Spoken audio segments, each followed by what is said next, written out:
dan Bapak dosen. Di sini saya dan teman saya Aristo akan menjelaskan atau mempresentasikan terkait dengan mata kuliah birokrasi di Indonesia dari pertemuan pertama sampai yang terakhir. Perkenalkan, nama saya Bonifasius Umlaku Galimara, NIM 1903040102. Langsung saja kita masuk pada poin yang pertama, yaitu pengertian birokrasi. Birokrasi diartikan sebagai suatu organisasi yang memiliki rantai komando dengan bentuk piramida, di mana lebih banyak orang yang berada di tingkat bawah daripada di tingkat atas.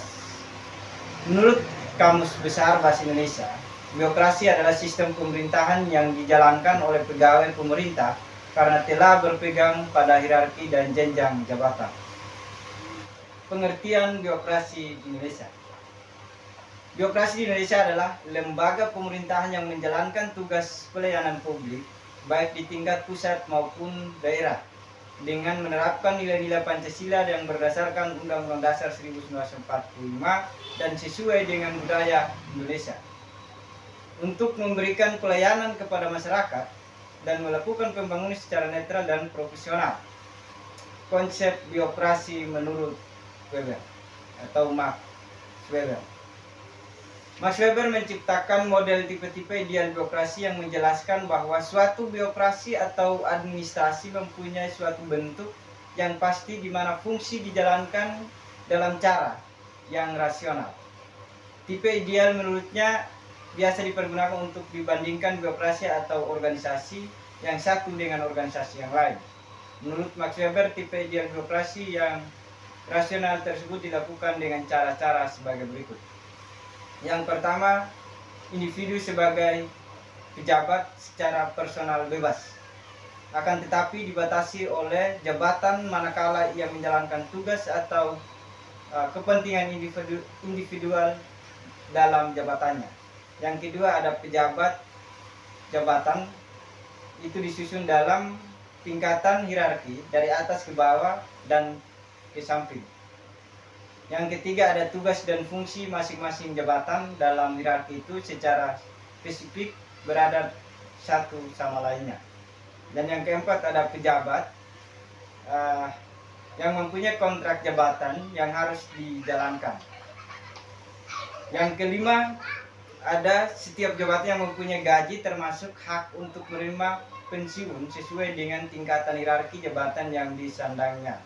Dan yang keenam, ada terdapat struktur pengembangan karir yang jelas dengan promosi berdasarkan senioritas dan sesuai dengan pertimbangan yang objektif.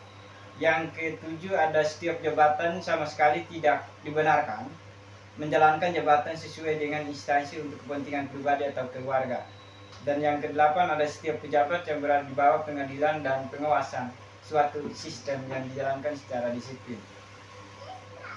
Weber mengemukakan bahwa birokrasi rasional semakin penting, yang memiliki seperangkat ciri ketetapan yang berkesinambungan, disiplin, kekuasaan, dan kesenjangan realitas yang menjadikan secara teknis yang merupakan bentuk organisasi yang paling memuaskan baik pemegang otoritas maupun bagi semua kelompok kepentingan yang lain.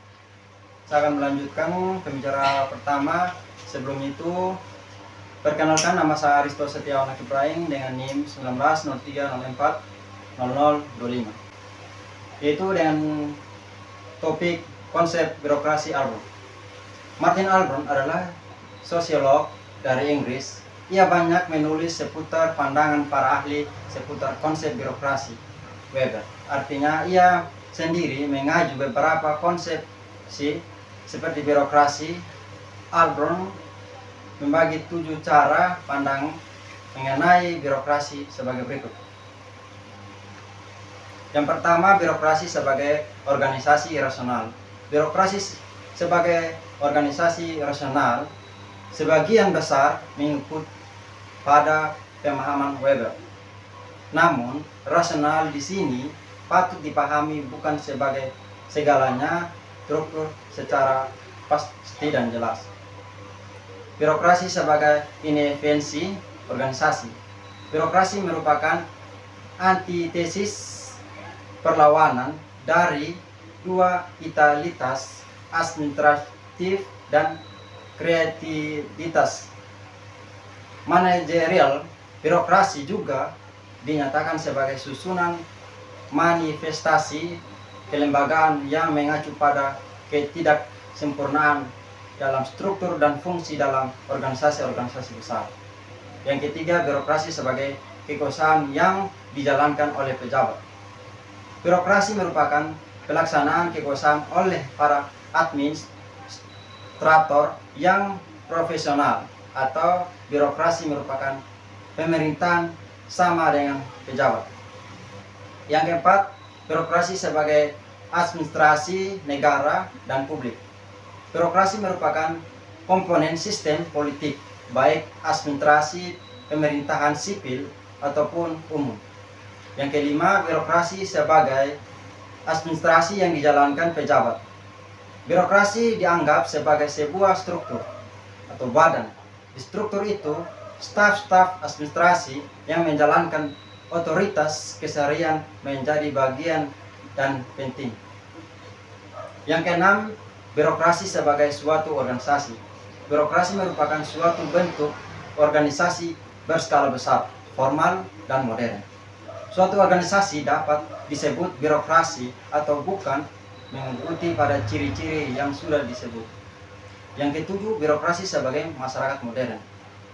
Birokrasi sebagai masyarakat modern mengacu pada suatu kondisi di mana masyarakat tunduk kepada aturan-aturan yang diselenggarakan oleh birokrasi.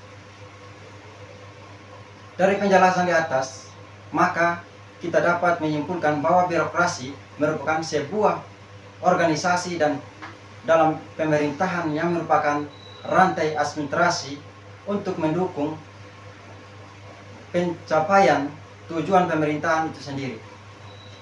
Poin yang berikutnya, kecenderungan relasi politik dan birokrasi di Indonesia. Dari perspektif politik, birokrasi di Indonesia dapat dipandang sebagai sarana kecil dari sebuah sistem negara melalui pelayanan pemerintahan untuk mengajarkan urusan publik. Birokrasi secara internal berisi hubungan sosial antar individu yang berada dalam organisasi birokrasi yang diikat oleh aturan dalam praktik institusi. Sehingga dapat melihat bahwa birokrasi dan politik merupakan dua buah sisi mata uang yang berbeda, namun saling mengisi satu sama yang lain. Karena institusi politik berkarakter pada demokrasi yang ditandai oleh adanya kebangsaan sipil dan politik, seperti kebebasan berbicara, menulis, berkumpul, berorganisasi, dan perdebatan politik. Di sini kami memiliki kesimpulan sebagai berikut. Dari penjelasan di atas, kita dapat menyimpulkan bahwa relasi politik dan birokrasi merupakan suatu sistem yang tidak bisa dipisahkan antara satu dengan yang lain, karena mereka memiliki tujuan yang sama, yaitu menciptakan efisiensi kerja yang baik dan maksimal, mungkin demi dan untuk kepentingan bersama. Sekian saja presentasi dari saya dan saudara Gali untuk sebagai ujian tengah semester. Kami berterima kasih. Salam Pak.